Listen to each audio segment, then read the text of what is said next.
Hello, welcome back to Bebop Review. My name's Andy Shaw. This is Berkeley Jazz Harmony number 20. Just want to start off by answering this question by Alexei Saishenko, who's wrote, why FE in B11 chord is okay. I would expect it to be as bad as minor ninth, E to F in E chord. First interval is minor second, second is minor ninth, both are semitone apart, so what's the difference? Right, I'm going to go over this, right, on the chord that he's talking about.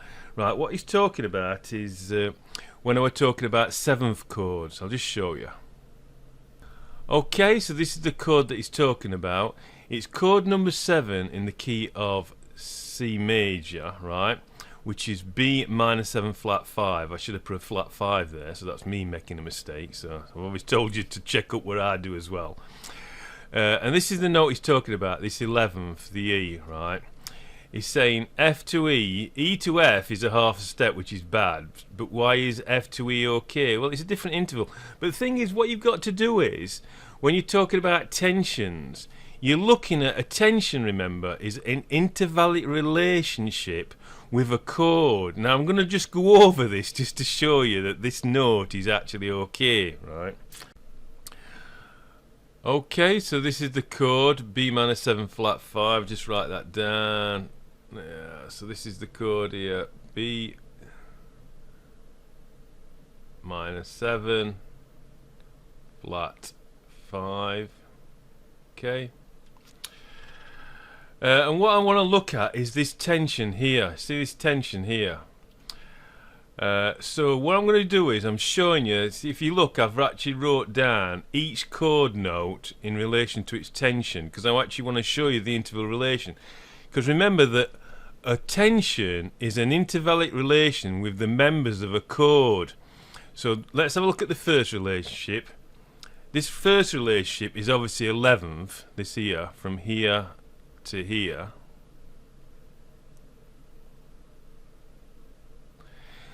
But 11th is very similar to a perfect fourth, isn't it, which is quite a nice interval. Put perfect fourths and in brackets 11th.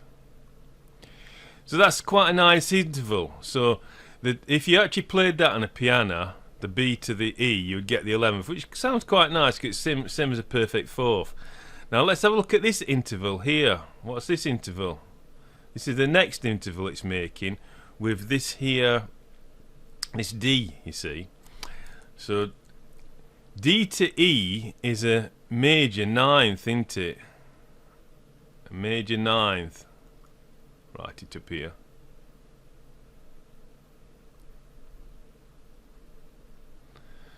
And now major ninth's kind of like a bit of a dissonance. It's not too bad though, certainly nowhere near as bad as a minor ninth.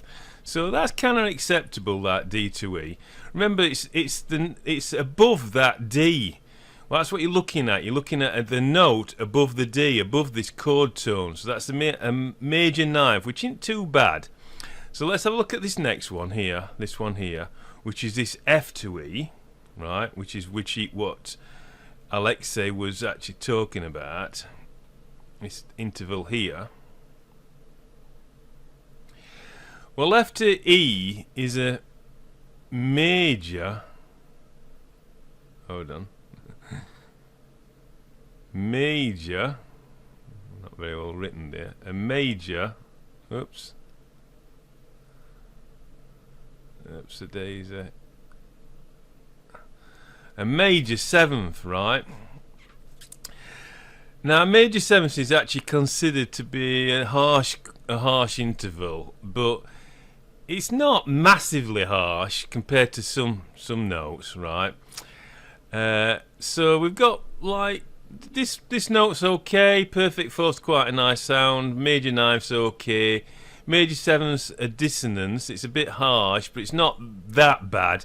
I mean, you do get chords C major 7, don't you, and all that kind of stuff.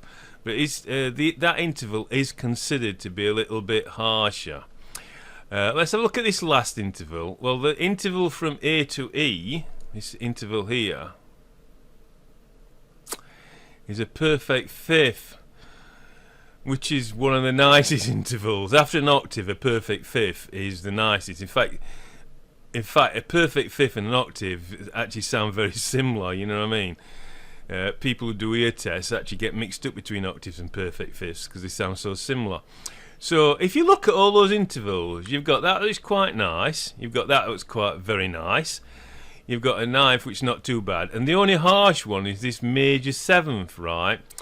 But this major seventh, even though it's harsh, it's balanced by these others. This is what a tension is, you see. It's the intervallic relationship of this note with all these notes. And because it's got an interval relationship with that note, that note, that note, right? It balances it out. So this note, this major seventh, which is a little bit harsher compared to the others, is balanced out by this perfect fifth interval, perfect fourth. That's why we call it a tension. It's not a harsh sound and it's not a super nice. It's kind of like in between. It's got a relationship between all these notes. Now, this is the best way to look to see if a note is going to sound okay if you're actually writing some music. If you're unsure about a note, just go back to first principles like this, work out what the intervallic relationship is between the chord and the tension, and if it looks alright, it will be alright in theory, I'm telling you. So that's what I want to say about Alexis's question, right? Always remember that a tension is an intervallic relationship with of a note with a chord. That means it has as many relationships as the chord is. This is a seventh chord, so we have 4 relationships. If it were a trad chord, we would have 3 relationships, and you would look to see if the note itself balances itself out. Now, I want to say one other thing about this chord. This chord is B minor 7 flat 5, which is dominant sound. Always remember this as well, the function of a chord. A dominant chord is a chord that wants to resolve, move on, because it's got a tritone here between this F and B. So because it's got a tritone anyway, you can load up on a dominant chord, you can load up more dissonance than you could on, say, a restful chord like a C major chord. Say you're in the key of C and you're moving to C major. You don't want C major to have flat ninths and flat this and flat, you know what I mean, all these intervals, because it's a restful chord. But a chord like this, which is dominant and is actually full of tension anyway, you can actually load up with more dissonance and things. Okay, so I just want to show you this on the piano. I've linked the piano to a mixer device, so you should get good sound quality. I've got my DSLR camera pointing down a big tripod. I'm a bit crushed up here. But anyway, this is the chord B minor 7 flat 5. That's what it sounds like. It's got that tritone just there. So it sounds tritone-ish. See, that's a perfect fifth. And that's a tritone. Yeah, there's a big difference, isn't there? So that's the minor 7 flat 5. Now this is the note that we were looking at, this E, this 11th tension. See, it sounds alright, doesn't it? Sounds alright in relation to this chord. Now that's because of the relation between that note and each of these notes. Now listen, that is the 11th. So it doesn't sound bad, does it? This is a major 9. It's not too bad. It does sound a bit hard, but if I say minor 9, you'll hear a difference. Listen, that's a major 9. That's a minor 9. Can you hear a difference? Big difference, isn't there? So that's not too bad, right? And then we've got this F here to E, which is the major 7. Now this is the most dissonant of all these intervals, really. So that's a major 7th interval. It's not massively bad. It's a dissonance, but it's not massively bad. And then just here we've got this A to E, which is a perfect fifth, which is quite nice. So that's a quite nice interval. So you've got the 11th, which is quite a nice interval. And you've got that perfect fifth, which is a nice interval. And then you've got that major 7th, which is not so nice. And you've got this major 9th, which is nice, not rate bad compared to minor 9th, that. So that's why that sounds alright, because now we're not looking at this relationship here. See, what you call it, see, that relationship E to F is not what we're looking at. We're looking at a tension which is up here, right? That would be part of a voice, which you wouldn't actually get. I mean, if you were voicing this and you're putting it in first inversion, you would get B, B, B, B, B. You'd get a B there, and then the E. So that would be in first inversion, which doesn't sound too bad to me. And when you go into second inversion, right, you still wouldn't play that note. It would be B, D, F, A, and then you get the E. See, it's still a tone above that, you know what I mean? So, really, there's no problem really with the E at all on that particular chord on B minor 7 flat 5. There's no actual problem with that note, because this chord has actually got this tritone anyway. So, you know, now if you played the C, right, which I said you couldn't play, let's play that. That doesn't sound as nice, does it? See? That doesn't sound as nice. See, there's a big difference between that and that, isn't there? That's a ninth, that's a minor ninth. Do you know what I mean? So I hope you get that we're actually looking at an interval is a tension is an interval with the chord. It makes different intervals with the chord. So that note has got a relationship with all those notes, and together it causes a tension. If the interval relationships are too harsh, then you don't allow it, you know what I mean? Unless it's a chord that's got a massive amount of tension anyway, and, you know, say you're playing some avant-garde music and you want to play something really weird, you know, then if it's appropriate for the music, it would be alright. But what I'm showing you is basically diatonic stuff in that video on 7th, and in that context it's not allowed, okay. But as we go into music more, we get into more of the chromatic stuff, you find out that these things start coming in, because you're not so bad with more complicated sounds. And I hope I've explained that. So we're going to carry on now with this video, which is about extended dominance, isn't it? Okay, so I'm looking at a little chord sequence here, and I'll just, in fact, pause the video and see if you can analyse these chords yourself. See what you make of them, okay? You wrote them down and had a go. Pause the video. Right, I hope you've had a look at these chords. I'll just write them in, what I can see. This is obviously, we're in the key of F, so this is a 2 chord, isn't it? 2 chord.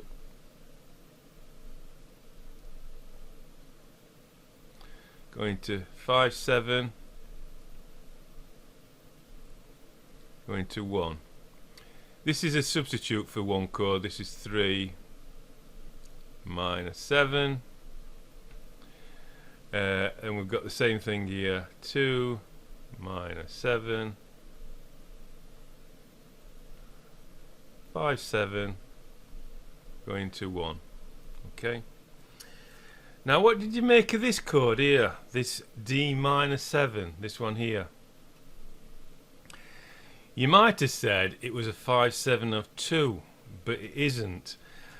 This chord is actually called an extended dominant, and the reason why it's called an extended dominant and not 5/7 of 2, its function is not 5/7 of 2, it is an extended dominant, is because it's on a strong beat. If you look at these beats here, if you look at the stresses here, this is strong and this is weak and this is strong.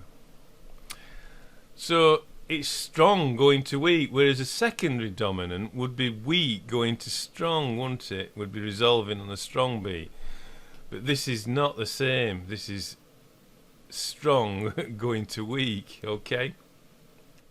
And we have the same thing down here, going strong to weak. So it's an extended dominant starts off on a strong beat. Now you get extended dominants that go from one chord to another. I'll show you. So you can get extended dominants that go like this. D7 going to G7 to C7 to F7 to B7. But if you look, it starts off in strong weak. Here, this is the harmonic rhythm is every 2 bars. So you're going here. You're going more like strong, weak, strong, weak, strong. You know what I mean? But it always starts on a strong beat. Okay. Okay. So I'll just run through the tensions on extended dominant. So I'll just write that out again. So D7 goes to G7,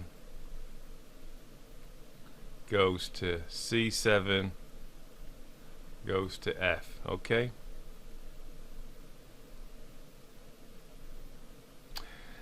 Right, so the tensions on extended dominants are always 9 and 13. It's just how they are. I'll do this one. What you do is you look at the chords, right? So this chord here is 5/7 of 1, and it's going to this chord, which is 1. So this chord is 5/7 of 5, because this is chord number 5, isn't it? This is 5 going to 1. Now this chord here, these are extended dominants. These extended dominants are always analysed as 5/7 of 5. So this is analysed 5/7 of 5. So that's analysed as though it's in the key of F. And this one here, this D7, if I go back even further,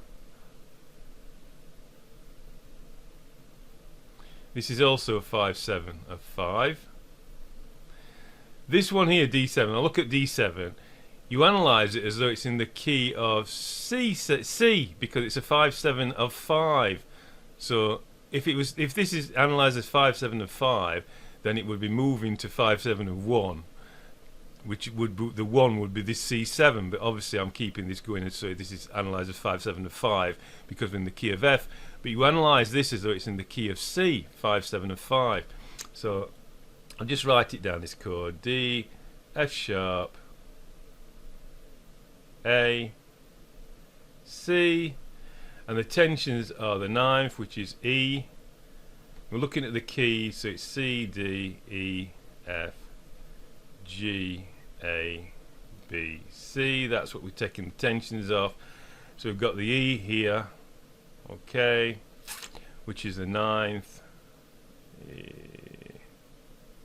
I'm sorry, 9th.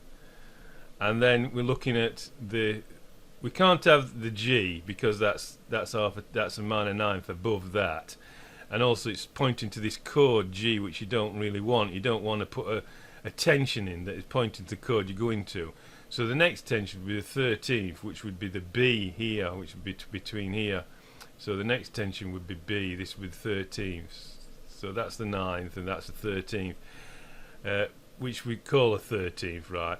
Now you can see that we're actually, extended dominant is actually bringing in chromatism. We've got that B, which is not in the key of F, which we're in at the moment, and we've got this F sharp as well, which is also not in the key of F. So you can see that bringing in extended dominance brings in chromatism into the music, right? So we're going away from diatonic music and going into more chromatic music. Okay, so I hope you get that. Extended dominance, the tensions are 9 and 13, wherever, so it'd be 9 and 13 on that A7, 9 and 13 on E7 before that. So it's pretty simple, isn't it? Right, there's one other thing I should show you about extended dominance. Right, I've just written this all in. This is something else I show you about extended dominance. I've wrote this in, I've actually forgot to put repeat, but this is repeating itself over 4 bars. We've got these extended dominants going D7, G7, C7, F7 to B. But just here we've got a chord A7. Now A7 is the 5/7 of 3, but it's not resolving to the 3 chord, which would be D minor. It's resolving to D7. So this is called a deceptive resolution. Deceptive resolutions you analyse by putting brackets around and then the arrow showing you that it's deceptive. It's kind of like acting as you're hitting it as a 5/7 of 3, which is a secondary dominant because it's on a weak beat. Look, this is weak here. See, the harmonic rhythm is moving here. Look, B flat, we've got B flat here, and then this is weak. It's on a weak beat going to that. So it's acting as a secondary dominant, but then it carries on as an extended dominant, so it's deceptive, so we put it in brackets, right? Now you do get this happening quite a bit, deceptive resolutions. This is resolving here, which is taking you into a extended dominant. But you just remember that extended dominants start on a strong beat usually. If you're starting something like this on a weak beat, it's called a deceptive resolution. You have to put it in brackets, so you get them both ways. Okay, so I hope that's been enough for you. So it's pretty simple, isn't it, to remember? If you look at the tensions, you look at the tensions as though that was 5, 7, and 5. So D7, the tension would be taken from C7. You would like be in that key. So G7 would be in F. You know what I mean? That's how it works. And deceptive resolutions, you get things like this, where you have to put in brackets, analysts in brackets. So I'll just put a summary over the top of secondaries and extended dominants, which you should have got this. It's pretty simple, I think. And the next video after this is it's going to get a bit tricky from now on, because the next videos we're looking at melodic analysis. I need to go through melodic analysis because I haven't done that, so it's going to be quite long, the next one. Just having time to do these videos. I'm really busy at the moment. Okay, so that's this one done, and I'll see you in another video. Okay, bye.